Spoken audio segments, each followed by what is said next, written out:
Assalamu alaikum, fam. Hope you're doing well. We're reading. Oh, you know it. Alright. Well, habaneros here. Salam. Hope you're doing great. We had some nice watermelon. It was delicious. MashaAllah.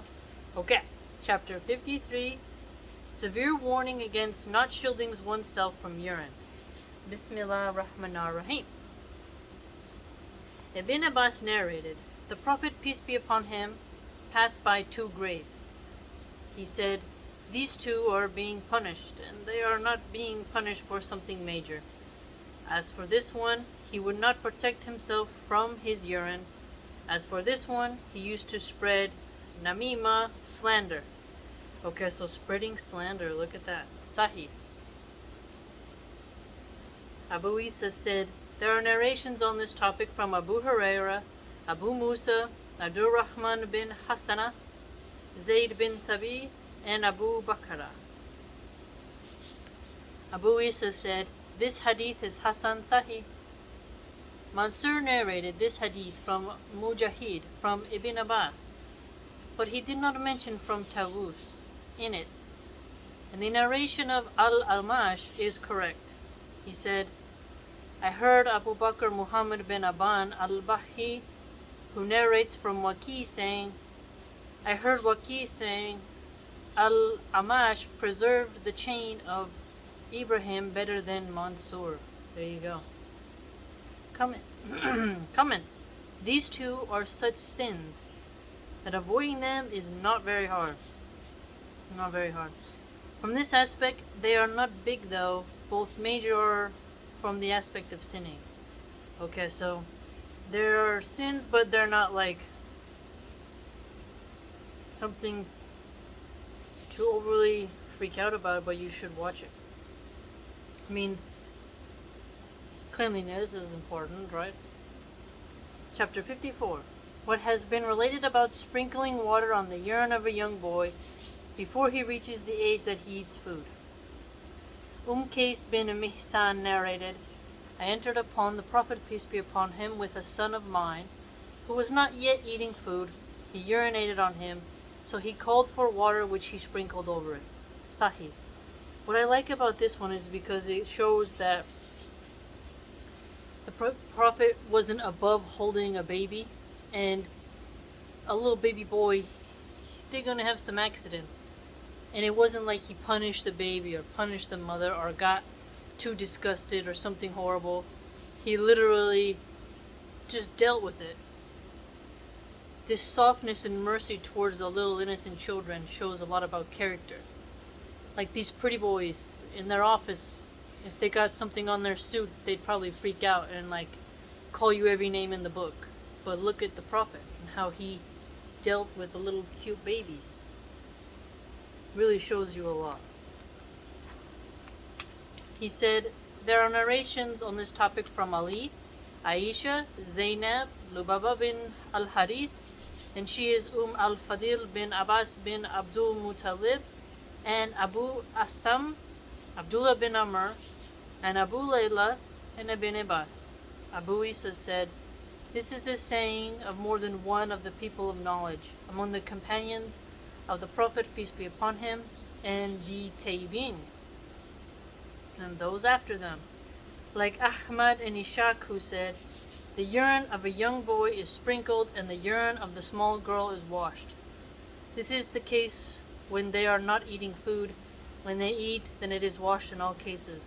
You know what's interesting is like, because the little boys, there's just like a stream of sprinkle, whereas the little sweethearts, little cute girls, adorable babies, there comes out more of like a flood of, more liquid. I don't know, it goes more on a spot instead of like sprinkling.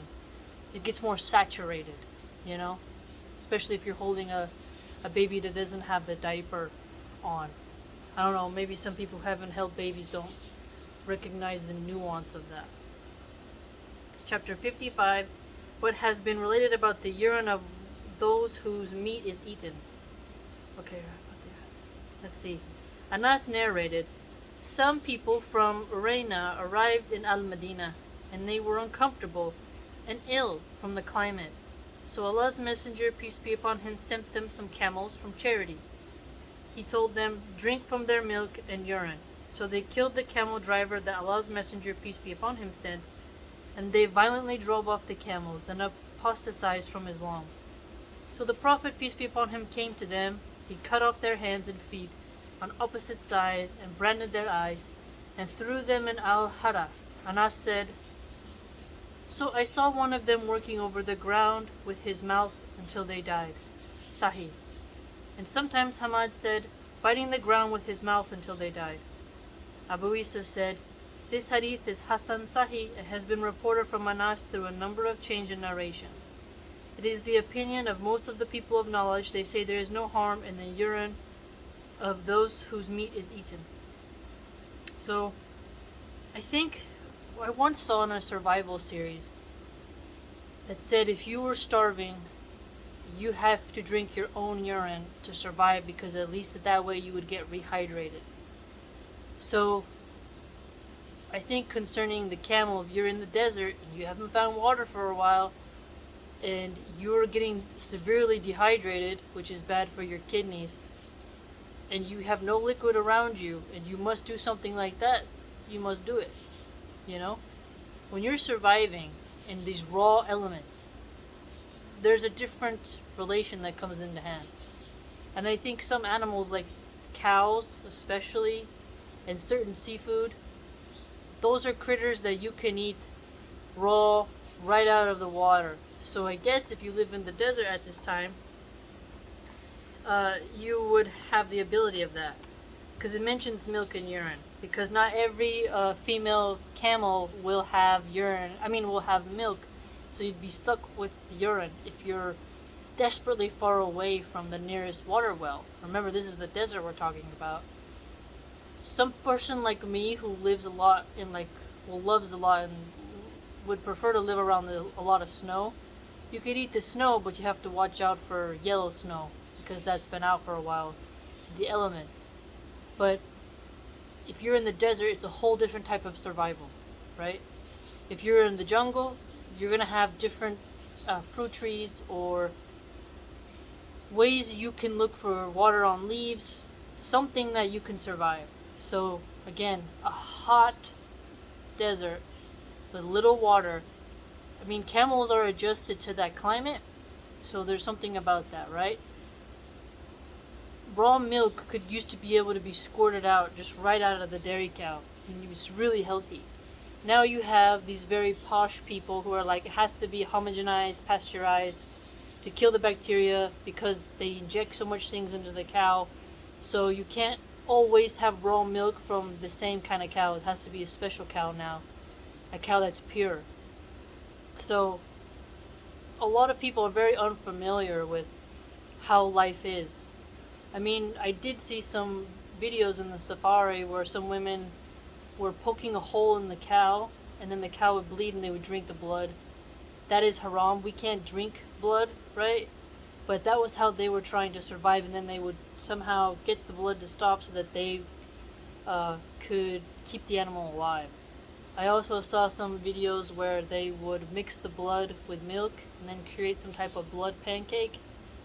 I'm not sure, but again, we're in our city life where we go to the grocery store and we're in our car with air conditioning. It's easy to pick things and think of like, oh, this or that. But when you're surviving in either the very rigid cold areas or the hot temperature or the rain-filled jungles, you adapt in a different way. So I don't get grossed out by something like that. Especially if you just listen to any person who's had to survive out there or goes camping, it is said that, you're drinking your own urine to survive, right? So, again, it's really interesting here how that is something that is seen as, okay, you're in the desert, you need something to drink, there you go. It's not going to be easy, but you do what you got to do to survive, right? City people have a hard time recognizing that. What's interesting is that the poor camel driver got killed, and he made a mistake. He apostatized from Islam, and so he got punished. I don't know why he wanted to hurt the camel driver. because they were for charity, you know.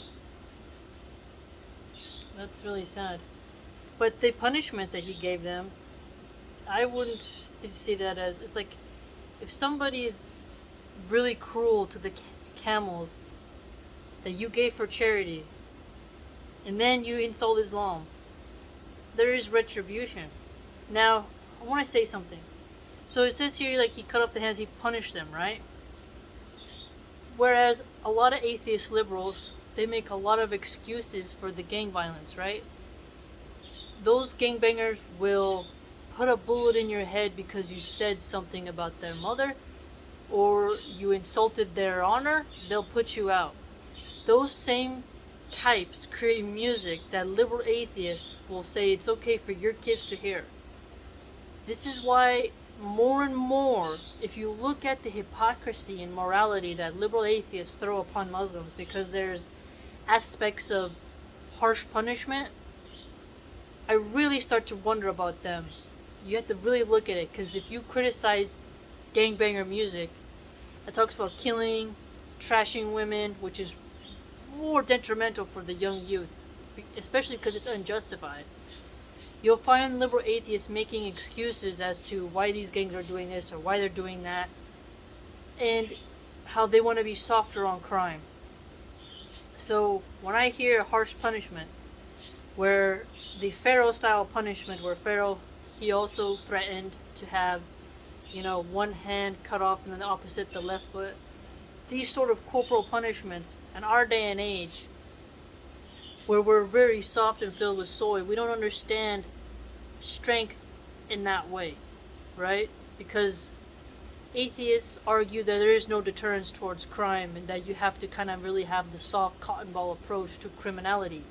So just remember, whenever a liberal atheist is throwing that at you, they take one of these hadiths. This is the one I think that Bimbo, the apostate prophet, mentioned, was making fun of. Obviously, he's a soft, frail guy who's really into hedonism. Someone like him, obviously they're going to be intimidated by something like this, right? Again, the strong must not let the weaker, frailer, delicate, brittle, squishy people rule over them, right? There is wisdom in punishing someone for giving you an insult of a charity, causing harm to the animals, and also insulting the dominant religion at the time, right? It's also funny that these same liberal atheist types, they will make excuses for the Clinton crime family, who has a record of having a body count, right? You really start to get into a lot of gray area of morality, especially with atheists who also talk about communism. And communism has a huge body count, Stalin and Mao, right?